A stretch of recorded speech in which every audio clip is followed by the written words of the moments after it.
His skin is white just like a ghost, thick Irish roots and his blonde hair. And he sounds like a Chicago superfan, a music nerd with a collection of CDs from here to there. Yes, Andy Dare is in Chicago, interviewing and barbecuing. It's the Andy Dare Show. It's the Andy Dare Show. Hey everybody, thank you so much for checking out the Andy Dare Show. This is my 63rd episode, and I'm joined by a hometown hero, Nick Tremulis, of the Nicholas Tremulis Orchestra.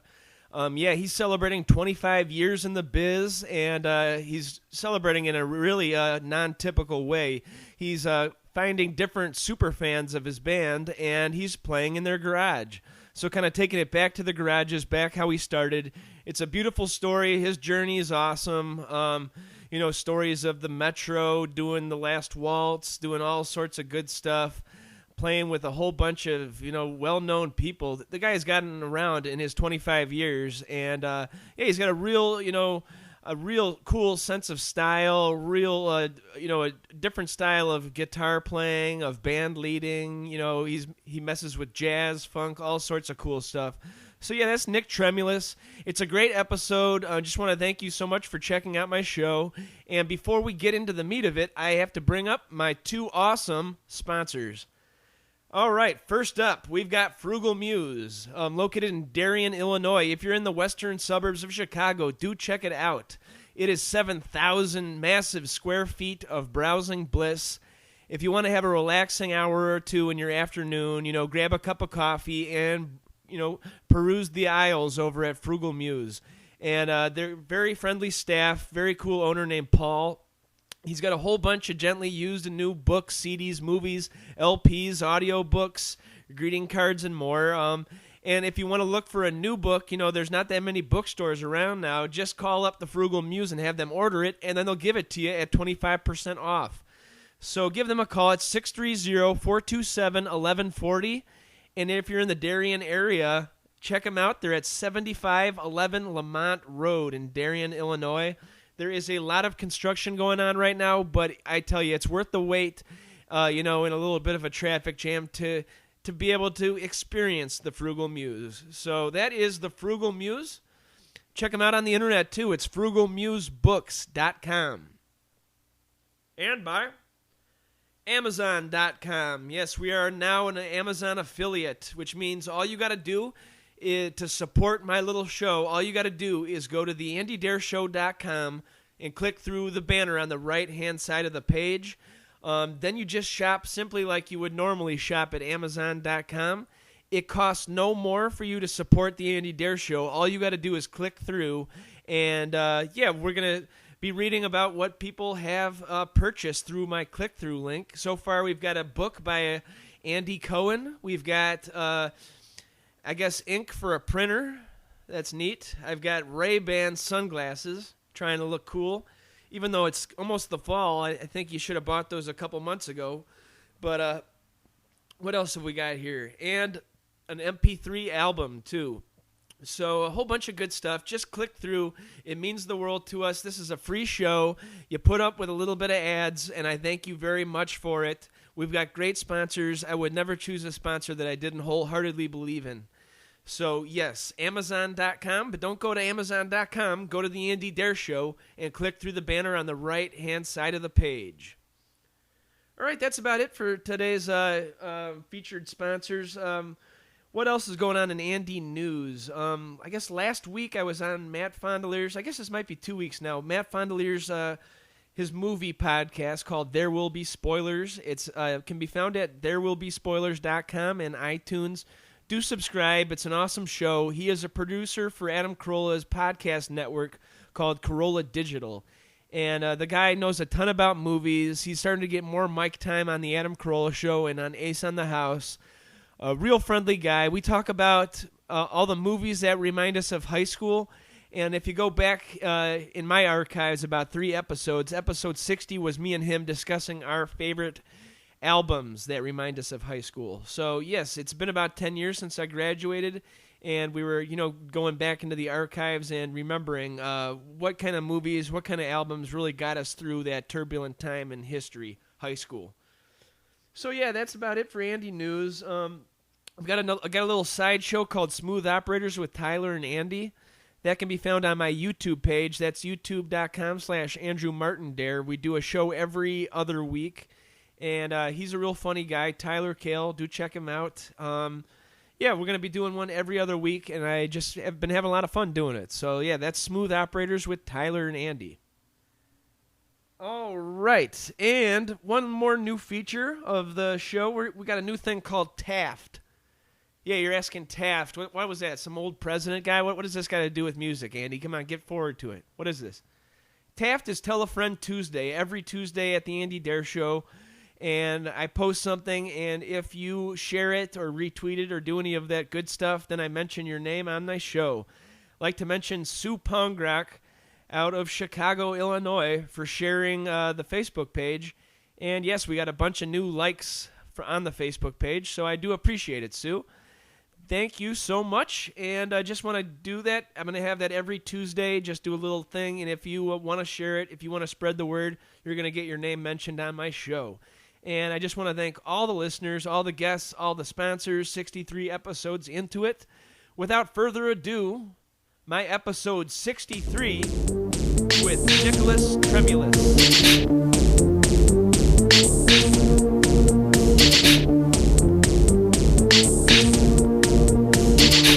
Hey, Nick, you're on the Andy Dare Show. How's it going, man? Okay, man. How are you? Very good. Just woke up. Beautiful Sunday morning. I'm loving fall right now. Yeah, how's your weekend been? Real good. Just reaching into the old bucket and finding a new winner for the NPO 25th anniversary garage contest, and we found one. So Awesome. We're going to announce that tomorrow for week number 2, and having a good time with this. Yeah. So the thing is, you're going to be doing a number of shows in different fans' garages. Yeah. Cool. Yeah, we wanted to do that, and it's been really fun. People have been sending in pictures of their garages in very creative ways, and it's been a lot of fun so far. So that sounds wanted awesome. to do something outside of the usual gig situation, Yeah, it's good to think outside the box, and I would have you by mine, but I don't even have electricity in mine, and there's just like wildlife. It's a wildlife haven in my garage, so I don't know if you'd like it. But we'd probably scare them too, so that's weird. Yeah.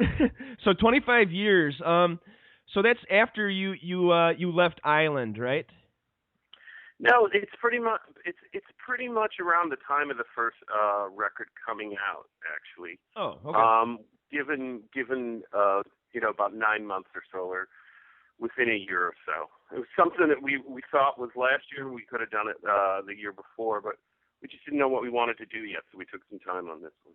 Gotcha, cool. And we like this idea a lot, so if all goes well this year, we might do a 26th year and everything else, just because it's so much fun. We have a real good time this time around. Yeah. Also, is there plans for a new record next year, or what's the deal? We've got it in. We have a record finished right now that we were actually going to put out ourselves, and we played it for XRT, and they just said, you know what, go get a little more for this one. They think it's our best record. I think.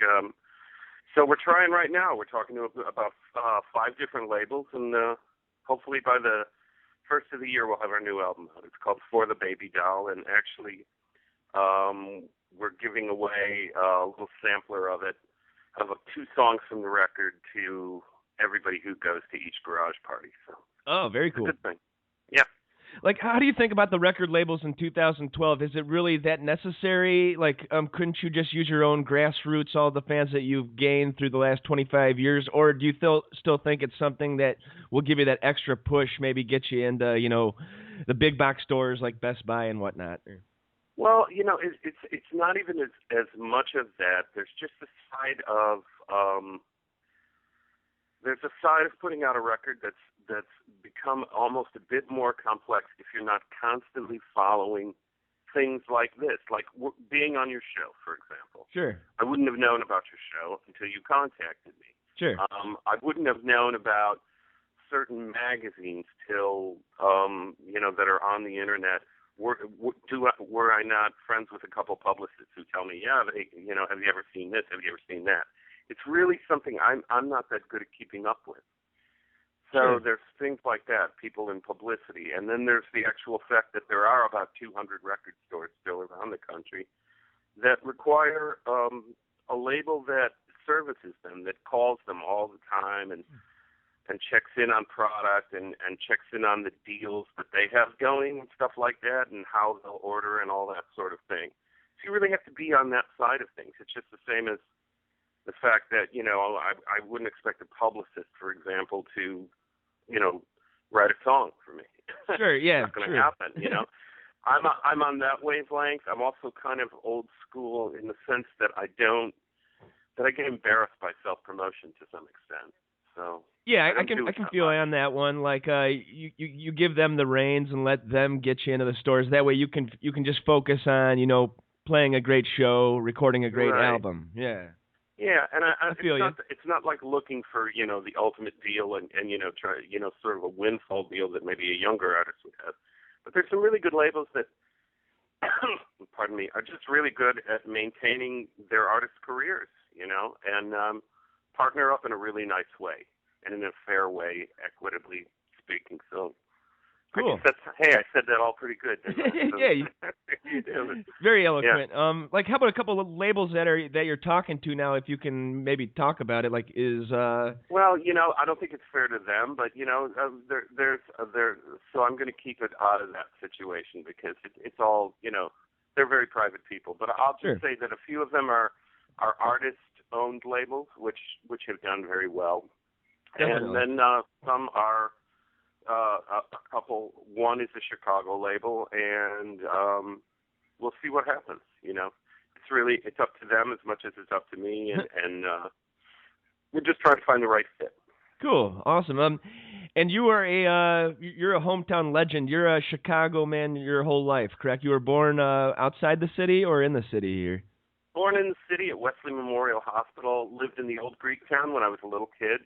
Folks moved to the burbs, actually Northbrook, in the old days when the incentive was so great. I think my parents paid $1,000 a year in mortgage. Jeez. for 30 years, and that's how they got their house for $20,000. Wow, awesome. The old days, they moved out of the city because there was sort of an incentive at the time to buy housing, and so it was almost like a lateral move from staying in an apartment to going to that. Something that we will never know about. It's like they're paying the same amount, but they're getting a house with a backyard and a neighborhood. Yeah. They have to figure out how to come up with a down payment, I guess, just like everybody does. But at the time that was the incentive. Those days are gone, obviously.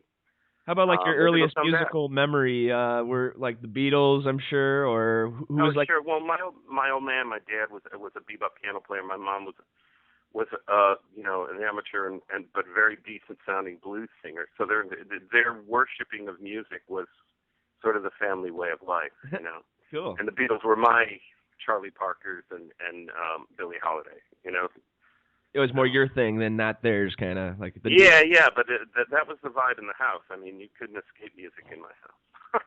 It's same thing in my house. We had an old Wurlitzer jukebox, and there's videos of me dancing to old Michael Jackson, even Edie Brickell and the New Bohemians. That was my jam back in the 80s and stuff like that. Yeah, man, they start you out right. They start you out loving that stuff, and it's hard to get away from it, right? Yeah, and then he would just take me in the stroller to my old record store. I went my whole life, then worked after high school, and they just shut their doors last year after 28 years. Remember One Records up in Westmont?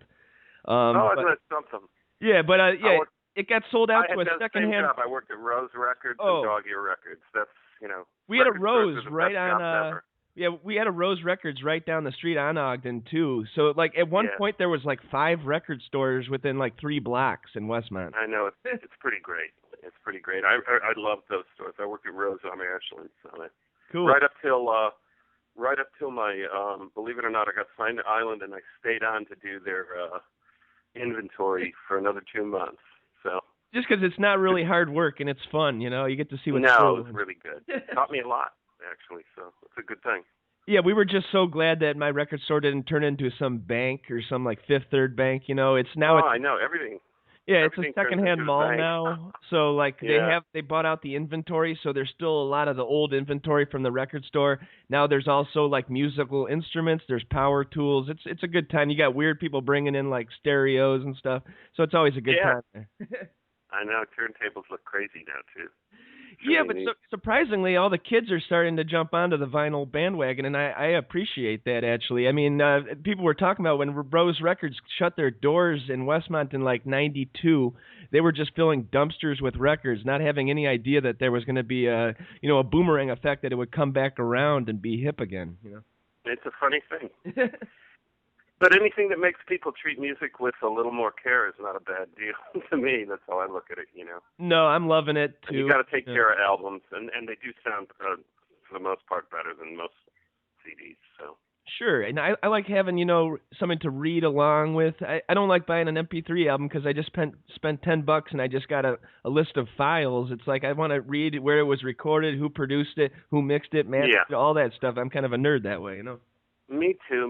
With books too. I like books. Very like holding them. All right, we've established that we're both old farts. That's good. Nice. How about like after grade school and stuff? What kind of guy were you in high school? Were you starting to pick up music and getting cool with it, or was it more of just a hanging out in your room listening to records?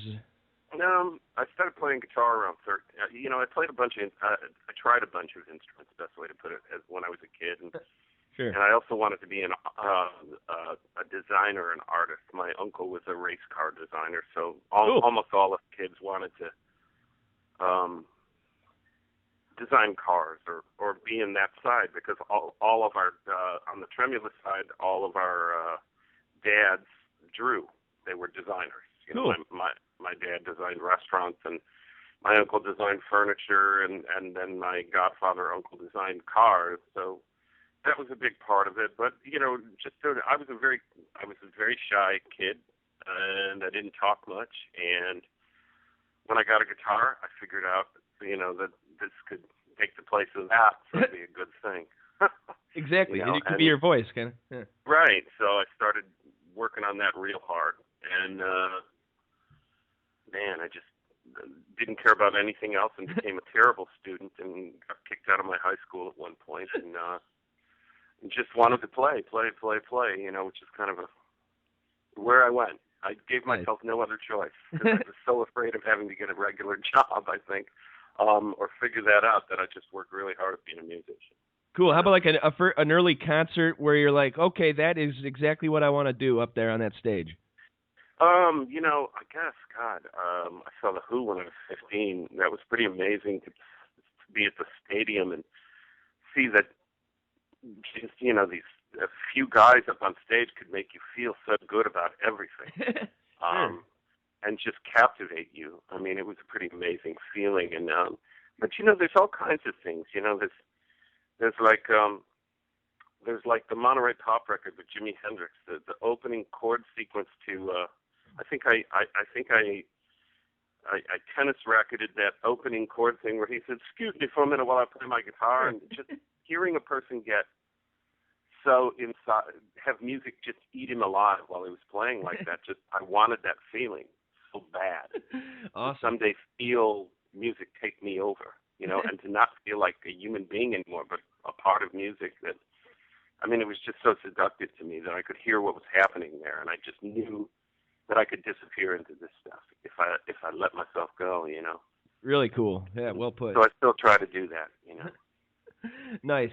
And how about, so not a good student, was college in the cards, or was it more just let's make this dream come true? Never made it there. It was just a different time. There wasn't a way to do that back then. It's funny because now, strangely enough, I have like a very limited formal education period, even through high school and everything else, because I was in alternative classes and all that. Now I teach at Columbia, and I teach rock and roll. Really? Man, Huh. if they had let me teach rock, if there was a class to, go be a rock musician, I'd have taken it, at that time. But there was just nothing like that around. So, yeah, I was just done. And once I knew what I wanted to do, I was just done. It was just biding time, But I did get, I went to night school, finished up high school and all that, and made my parents, happy. Yeah. Satiated the parents for a minute, and then went and yeah, followed the if I dream. did this, they'd get off my back, which was a good thing, and they did. It worked. Some of the first gigs around Chicago, like what kind of bars are we talking, and are any of them still around? Well, you know what? I think the first gig we played and the first single we ever released, we played Tuts, which was just the greatest place in the world.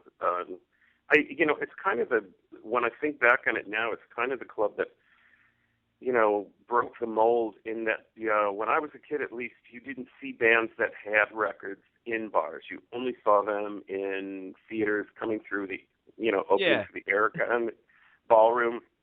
New bands would be openers, and you would never see that. And Tuts was the first place that I started to see bands from the punk era and stuff like that suddenly playing in clubs.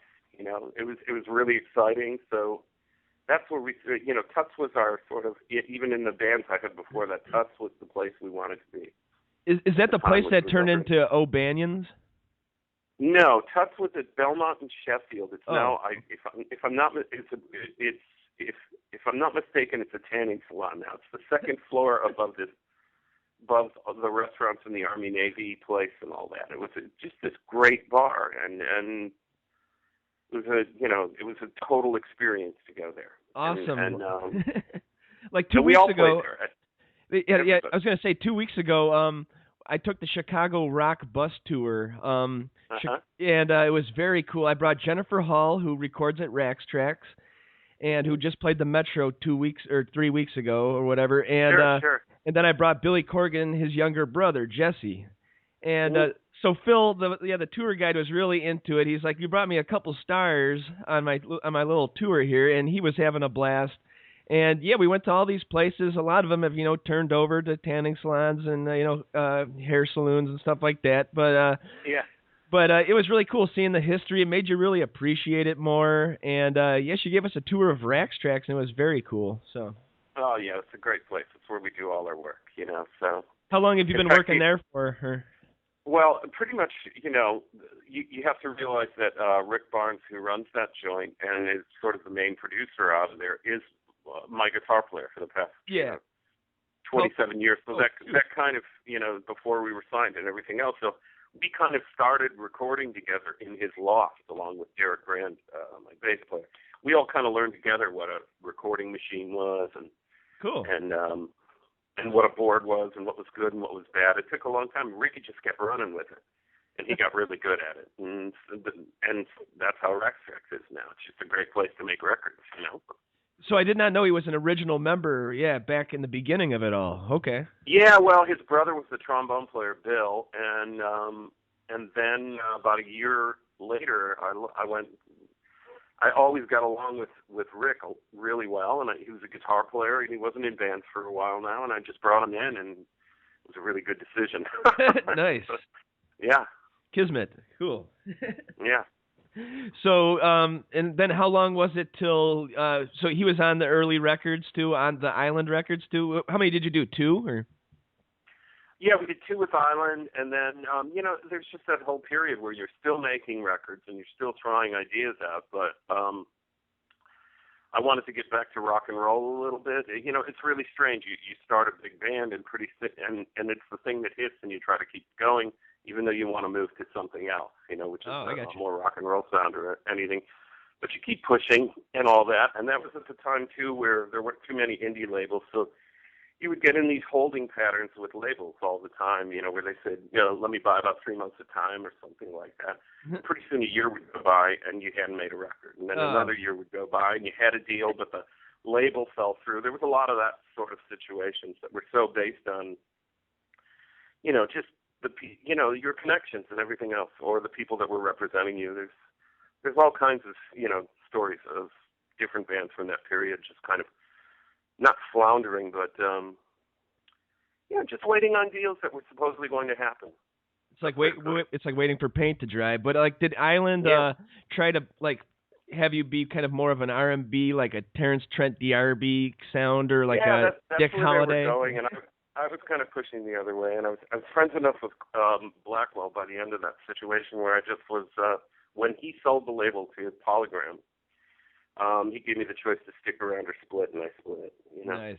because I just didn't want to go through having to relearn all new people, and it just seemed like a good time to make my getaway. And you wanted a more like a little bit of a more tougher rock sound. What kind of stuff were you listening at the time and being like, man, I wish I could just sound a little bit more like that? Or... Well, I think in art, in all forms of art, you kind of keep working on spreading out your talent for a while, and then you kind of revisit where you were when you were younger and doing a lousy job of, and realize you can do it better now. And that was a big part of it. It was kind of reestablishing what made me tick in the first place. Sure. And so that's why we changed. That, and it was just, 13-piece band ain't easy. Yeah, especially feeding all those guys, yeah. Yeah. I mean, we were on the road with that group a few times, 6 weeks at a time, and we were in a maxi van. Oh, man. And then an equipment van. So if you can imagine 13 people driving for 7 hours together in the same van. Yeah, that's tough. It's tough with a 4-piece. It was tough. I mean, we had a good time, but around week 4, all you do anything just to find a little time alone. 3 people in a room all the time, and it was tough. Yeah. Was the punk situation? I mean, late '80s was kind of a watered down punk sound, but there was still that, like the Replacements, the Husker Du, that kind of stuff. They were like the last. They were like the last ones of it in some ways. You know what I mean? So I was really taken in the early '80s by what was happening in New York with the DJ scenes and everything else, and funk itself. It's just funk crazy at that time. So that band fit that way. They wanted to make it a bit more. I was sort of advised to make it a bit more palatable commercially, and I just didn't want to go there that much. I was more into just the groove. Sure. So the funny thing about being in a funk band is the minute you try to, unless you're Stevie Wonder maybe, I guess, the minute you try to make songs out of these grooves, the smarter the songs get, the dumber the groove gets. It's this really tough balancing act. And I just like a few words of them. The funkiest stuff we did, I don't even know if I ever wrote words to it. I just let stuff come out of my mouth, Sure. and that felt great. But, so maybe I just didn't want to formalize the deal. You know what I mean? In some ways I was courting a really beautiful chick, but I didn't want to marry her. So Gotcha. Huh. we broke up. The best way to put it is we broke up in the late 80s. And seeing the other 90s people came along, and it was a nice change, Yeah. Then you met the grunge girlfriend, yeah. Yeah, just other things. I just wanted to play more guitar again. I kind of wrote myself out of that music in a weird way. When you have to arrange for 13 people, sometimes you forget to put yourself in there too. So. Sure, yeah, like the dawn of the '90s was kind of a different, a sea change, if you will. Like, hometown guy Billy Corgan had the Smashing Pumpkins, pretty much a quick success with that, and they just rose to the top. And I mean, he's definitely a talent and everything. And like then you had Nirvana, and then you had Pearl Jam, all these. Yeah, that was a really sounds. weird time in Chicago. It was a very tough time when suddenly it became a commercially viable city. Yeah. The labels, and you pretty much, I was just at the age where I was at the, the drop dead age of my career, you know what I mean? So I really had to find out what I wanted to do at that point. It was a really great time for me, only because I had to reassess why I was doing this in the first place and what I was looking to make. And that's when the real love of writing. That was like I guess just recommitting my vows to music. Sure. And because of that, I think it became because of the rejection of that period, I guess is the best way to put it, I became a much better musician and a much better songwriter and knew exactly what I was doing after that, It was a good time to just take a look at yourself.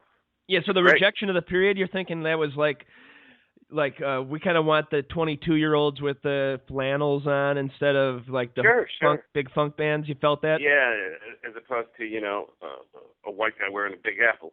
Yeah, and stuff like that. So I had to figure out why I was still doing this and what I wanted out of it, and And, you know, it made me realize I do it because I just adore it. I adore playing and I adore writing songs and everything else, and really got me into the core of who I was. You know, a lot of guys I know that were just, it was a real exclusionary period in terms of the industry when it was still an industry. And a lot of guys I know, even people that were like on Twin Town in 89 and 88, that would have fit in right away, got kind of pushed to the side, like, get out of the way because we're going to make money with this now, and we're looking for a certain type of artist. I know people that, you know, practically retired at that point, you know. Yeah, and speaking of Twin Tone, you had like Soul Asylum. They probably just saw the singer Dave Pirner with his crazy hair, and they said, "Okay, we want you on a major label. We're going to make millions." Yeah. Oh, I know. Well, you know, as far as I'm concerned, even like one of the prototypes. It's funny because I'm in a band with Rick Rizzo as well, Candy Gold, and he's maybe one of the prototype bands of that '90s sound, you know. And he said the first time I heard grunge bands, I just stopped. I stopped playing. I was like, okay, that's it. I'm not going to be a part of this. And they don't want me. And, you know, that's really strange for me to hear because I would have thought that, you know, that would have been his time to shine. But it was that exclusionary, you know. It was a cool club. Even if you predated it and sounded somewhat like it by 2 years, it was like, you know, kind of a brush off, which was really weird. Well, it's funny because then they would obviously a couple years later everybody would start giving their love to Cheap Trick and all those bands. You know, it just took a year or two. It was the first time that, you know, this city started looking at its legacy, which is really kind of nice. You know? Yeah. And but it took a while for that. You know, it took a while for that. The only cities that were, you know, legacy type cities were cities in the South. You know, you'd go to New Orleans, or you'd go to Austin, Texas, or you'd go to Nashville, and you'd see that kind of that legacy was always respected a lot better. It took a while for Chicago to realize, you know, that it was not as much realized, but just kind of look at what they've done over the past 30 decades and kind of say, hey, this ain't so bad. Yeah, it took that Chicago bus tour for me to just be like, oh my God, we had this band, we had that band, we had Liz Phair, we had, you know, Material Issue at the same time, recording, you know, groundbreaking albums. It was just kind of cool. It makes you really appreciate it. How about like a first meeting with Joe Shanahan? Oh, you know, that's the funniest thing is that when the first gig I ever did with the lineup with my own name on it, you know, not being in a band that had a band name and all, was at the Metro, believe it or not, or at Stages Music Hall at the time. Really? Okay. And he had just rented it out. I guess he had the Smart Bar before that, and I really wasn't aware of that club, but we were doing this thing with horns from the AICM. It was and we were being called punk jazz and all this stuff. We were really into the records by Ornette Coleman that he was putting out and James Bloodhomer, and it was a very avant-garde group, and so we got put in front of a band, and I think it was called A Certain Ratio. Sure, I heard of them. England. Yeah. And we were like the only group that was kind of pushing that same envelope. So I got the job, and he paid me good too. He didn't pay me crappy, and that was our first gig together. And it was really it was the first time I met him, and it was probably 1982. Huh. And it's funny to say that our first bid with the new group was, and we had to scramble to make the group, you know, because we only had like 5 songs. Had to write fast, get some arrangements together, and it was for Joe. Very cool. and it was called Stages Music Hall at the time, and it was So that's kind of a funny thing, but yeah, that's how we started out, and then later, when we did our record release, which was a single on Disturbing Records, which was a local outfit out of here, kind of a cooperative. We did that at Tuts. So those were our first 2 gigs. That's awesome. It's cool that you brought up A Certain Ratio, that like punk funk sound. I mean, I hear a little Gang of 4 in those old records too. Yeah. All that stuff. It was a really exciting time in music, and we later sort of went over to the soul side. It just slipped in because it seemed like that's where we were hitting it in the clubs. You know what I mean? But in the beginning, I had a pretty grandiose idea. You know that.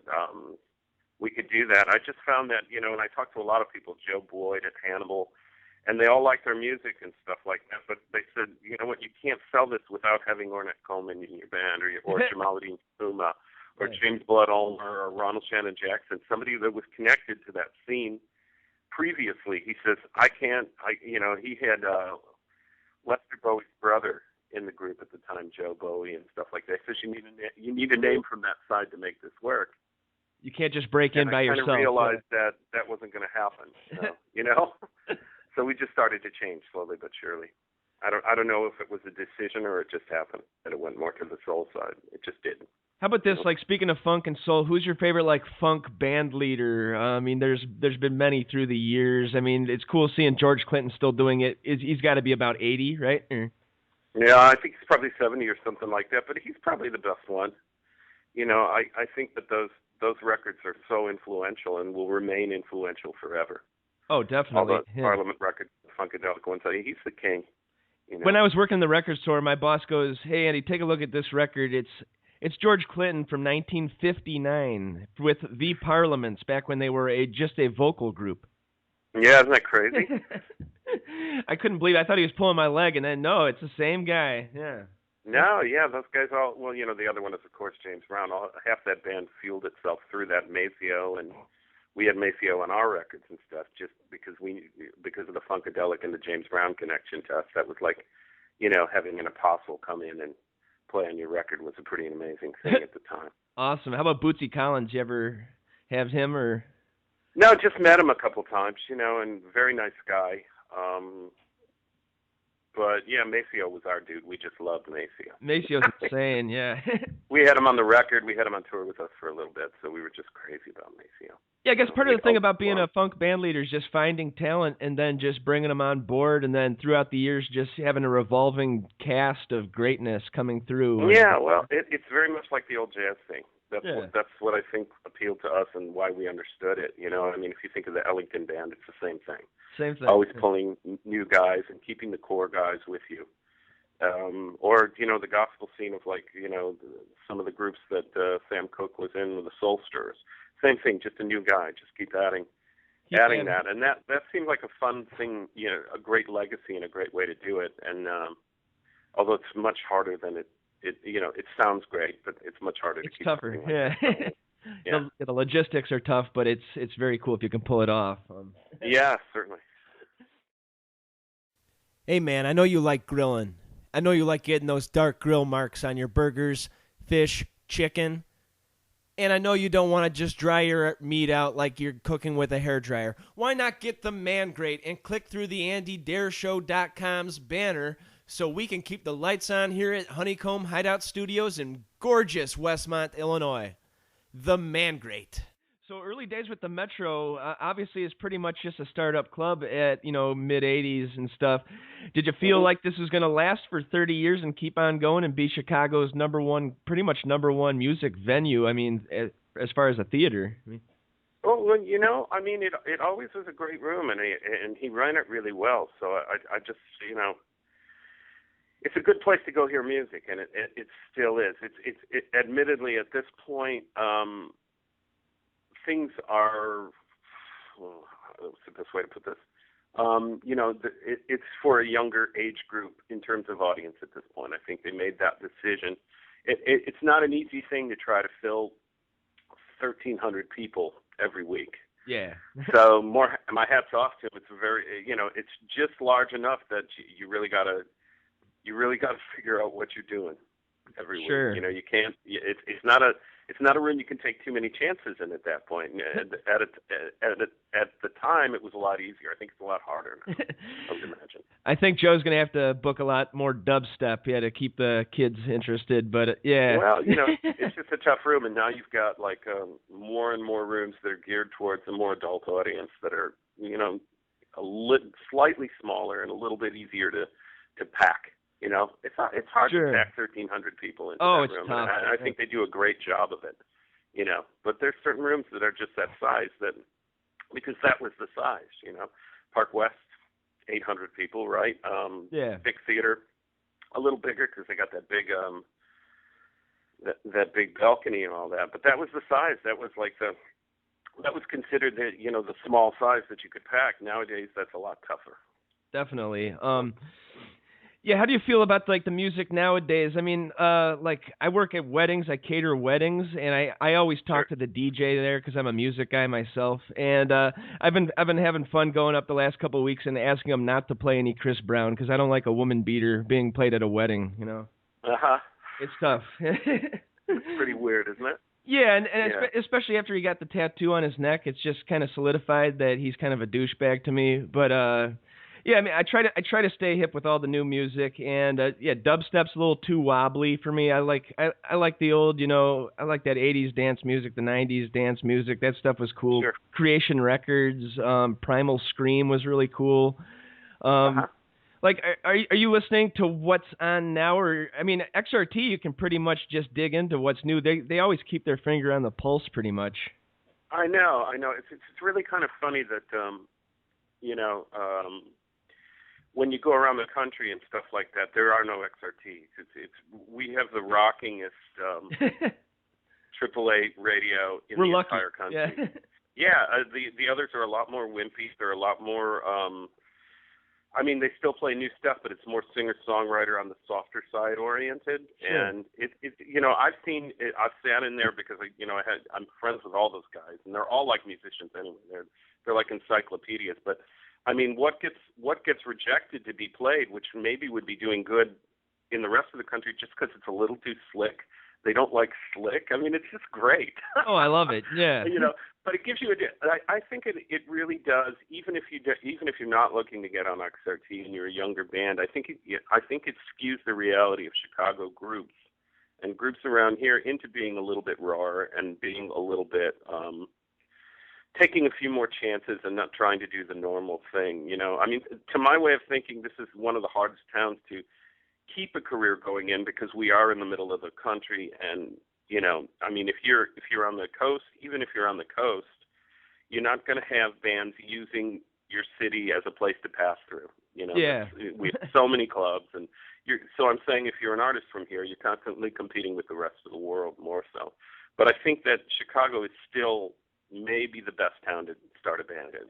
I know guys in New York, it's so tough to Sure. keep players. It's so tough. This is like the perfect recipe town to start a band in, where you can take your time and get it sounding right at an affordable rehearsal space and everything else, and then get it into the clubs because there's so many of them here. I don't think there's a better place in America to start a band. Well put. Yeah, it's perfect. And I was just saying the other day, listening to like 1 hour of XRT is like almost like taking a class at Columbia with like, how you should try to sound as a modern rock band. I mean, they give you history lessons too. Lynn Bramer is just like an encyclopedia. Marty Leonard, all them. They're just great people. All of them, from the top to the bottom. That's the greatest thing about it. It's just that they're, they have a better record collection than you do, and you can have a conversation about something, and they can correct you because they know when things come out and everything else. Yeah. No, they're a really cool bunch, and it's still got that. And I think in terms of, I haven't seen it. I mean, I've been around. There's great radio stations in most cities, in most music cities and all that, but they're more non-commercial stations.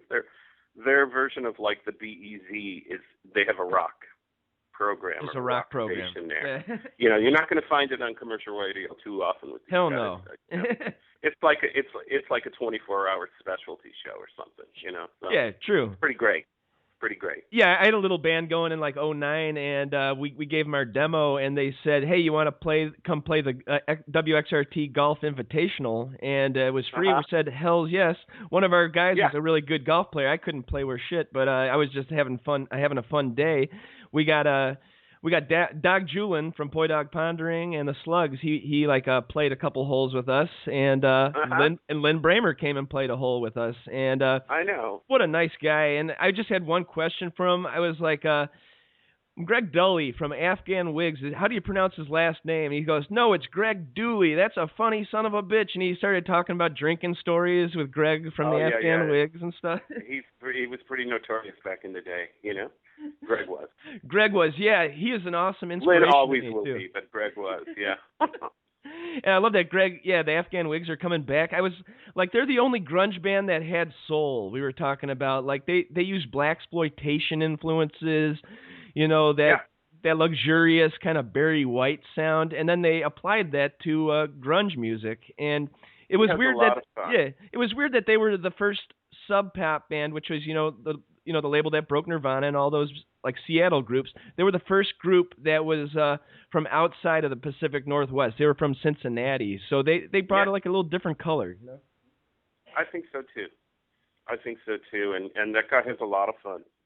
That's how I look at it, because with the Twilight Singers and everything else, he's figured out a way to follow what's exotic for him that moment and go make a record and go tour it.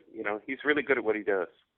Yeah, and pretty like poetic lyrics that reach the depth of his soul, pretty much.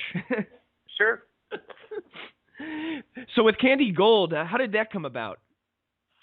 I just started.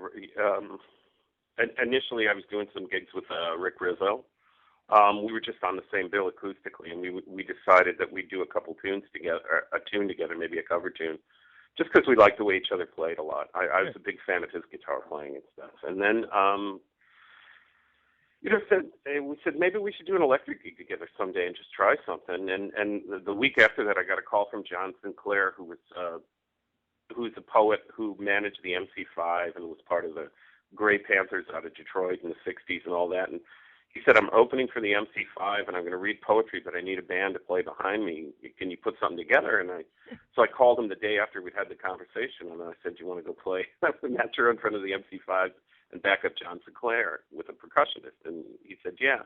And then we tried writing a song together just to see what that was like, and we wrote a song in like 1 hour, and we both liked the song, and we were like, so we wrote another one, and then 2 hours went by, and we went, this is crazy, and then we just decided maybe we should make a record, and who would we have in the band? And I said, well, get the Rolodex out, and yeah. He said, I said, I've always liked Bunny Carlos, and Bunny had played on some of the Walsh shows, and just found him to be the nicest, easiest guy to work with, and just so knowledgeable and so professional that I knew that was the kind of thing that you could just write songs, send them to him acoustically, and he'd know where to take them. And the same thing, of course, with John Stewart, who's just a great bass player and a real song player. All these guys were, So we just basically learned we just sent out, we just learned songs is the best way to put it, and picked one cover tune, and then playing with them live. By the end of it, we did that whole summer touring and stuff, and by the end of it, it was just so much fun, and we sounded like a band all of a sudden that we've been writing since, and we're about 8 songs in for the next record, and we'll probably record sometime this winter. So that's awesome. Yeah, I love the EP. Yeah. Great. Well, we've got a whole other album's worth of material getting ready to go, so we're going to do one more. We take them one at a time.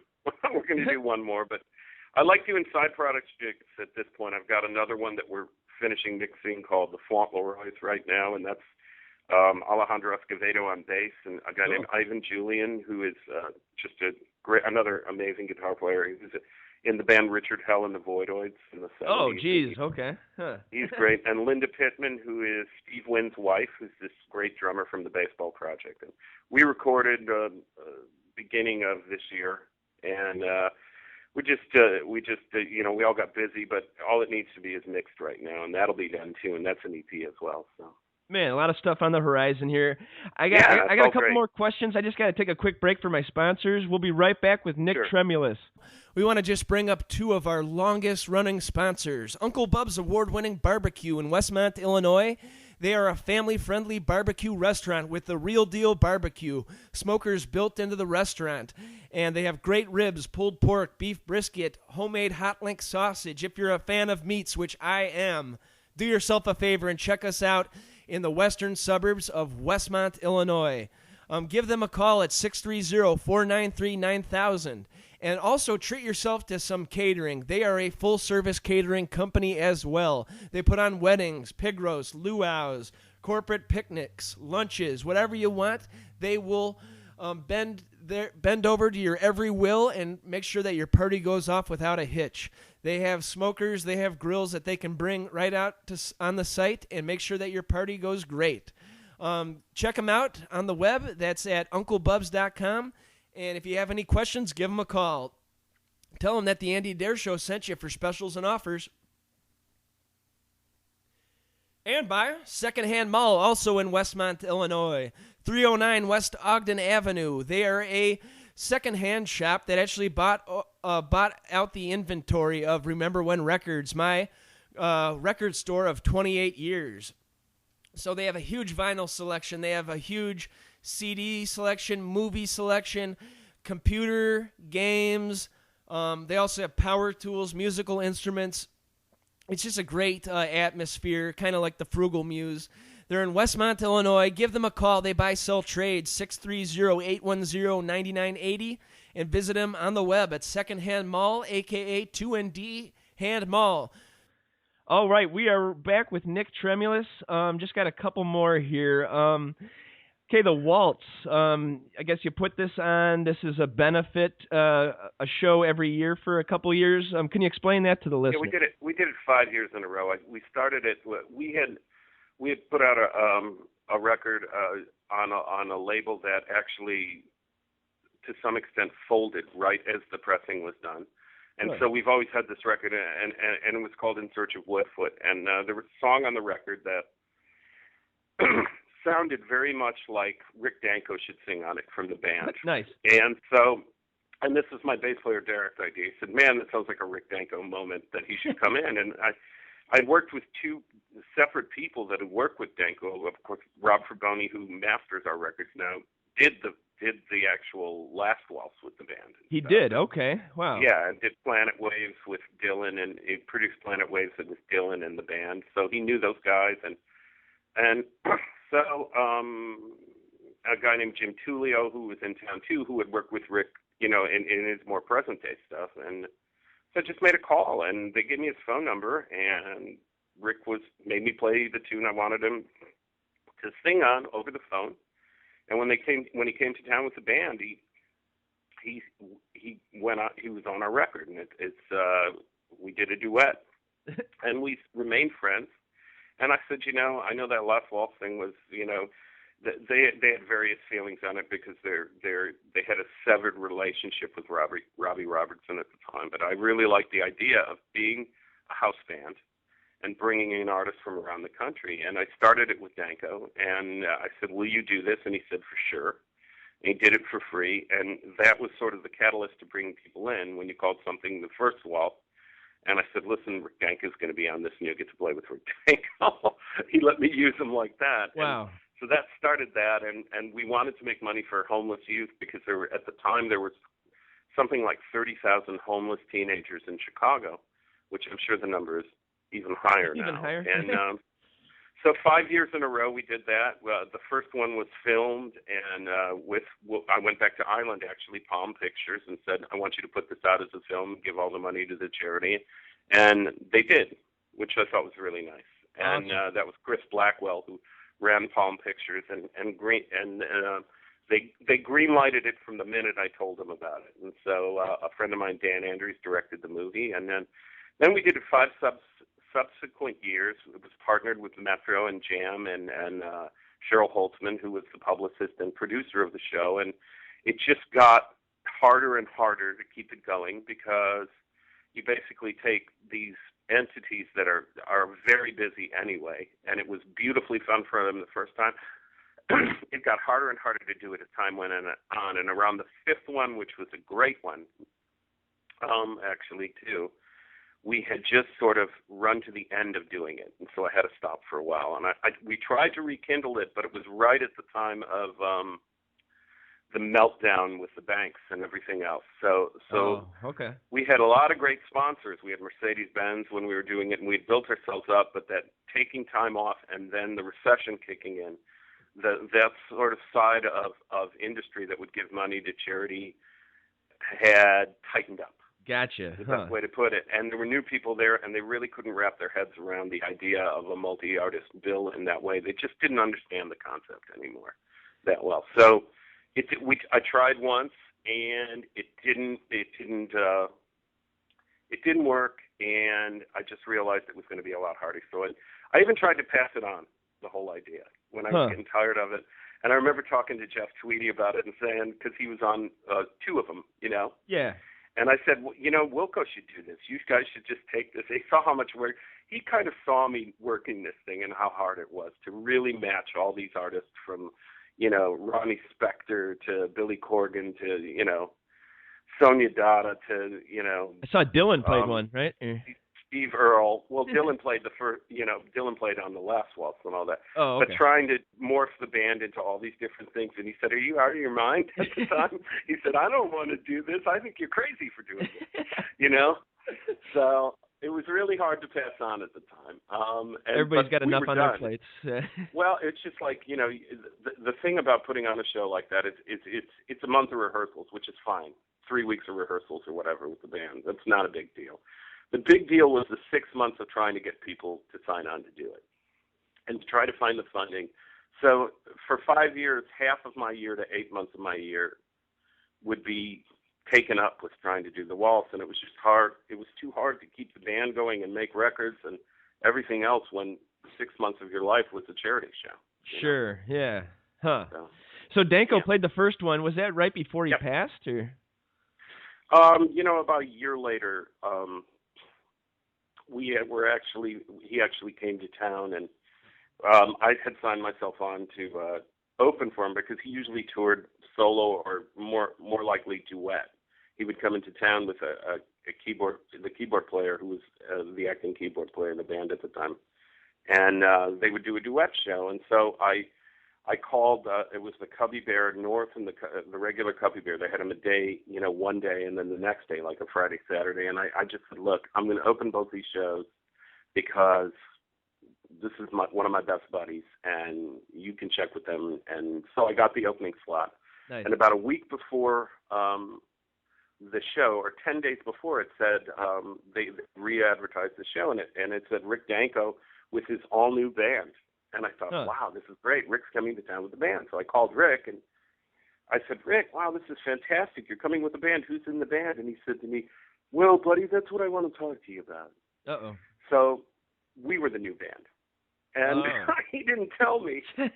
So I had given the band a week off, and so I had a sub-1 player, and we had to learn 13 of Danko's tunes. And that was on those 2 gigs. We backed him up, and they were fun, but Rick was a little out of sorts. He wasn't real focused, and he didn't know why, you know. And really? He went on to play one more gig in Detroit and went home and then died in his sleep. Jeez. But it was a really hard loss. It still is for me. It was we had lots of great conversations. He was a really good friend. I mean, when he recorded on my record, the first time we met, he gave part of the money back and told me to go buy mobiles for my kid, you know. And Whoa, he was that kind of generous dude. He said, you know, 30 years ago I joined the band not for the money, and 30 years later, if I play on something, it's never for the money. It's never for the money. That's beautiful, man. Yeah, it really is, you know. And he taught me a lot about that vibe of things. He goes, you know, they don't pay you to play; they pay you to wait and drive. You know. Very true. That's so cool, man. Yeah. All right. Well, yeah, I think that's a great place to end this on. Just want to thank you from the bottom of my heart for taking an hour out of your Sunday just to talk the music game with me. Appreciate it, man. Thanks for taking an hour out of yours too. Okay. Yeah, man. So we got the 25th anniversary. The garage shows coming this fall, right? Right. The first 3 Sundays of October. And the website that they can find you at? You know what? It's NicholasTremulis.com, but you can find me just as easy on Facebook and stuff like that. I'm also opening for Ian Hunter Friday and Saturday at the City Winery. So awesome! I will try to make it to one of those garage shows. That sounds like a blast, man. Yeah, it should be fun. All right, cool. Well, yeah, on behalf of Nicholas Tremulis, I want to thank you so much for checking out the Andy Darer Show. Be sure to follow Andy on Twitter. That's at Andy Darer, ANDYDERER. And like our show on Facebook. That's Facebook.com/The Andy Darer Show. Videos at YouTube.com/Andrew Martin Dare. And it all leads back to the AndyDarershow.com. Support our show by supporting our sponsors: Uncle Bub's award-winning barbecue, The Man Crate, Secondhand Mall, Frugal Muse, and Amazon.com. Thank you so much for listening.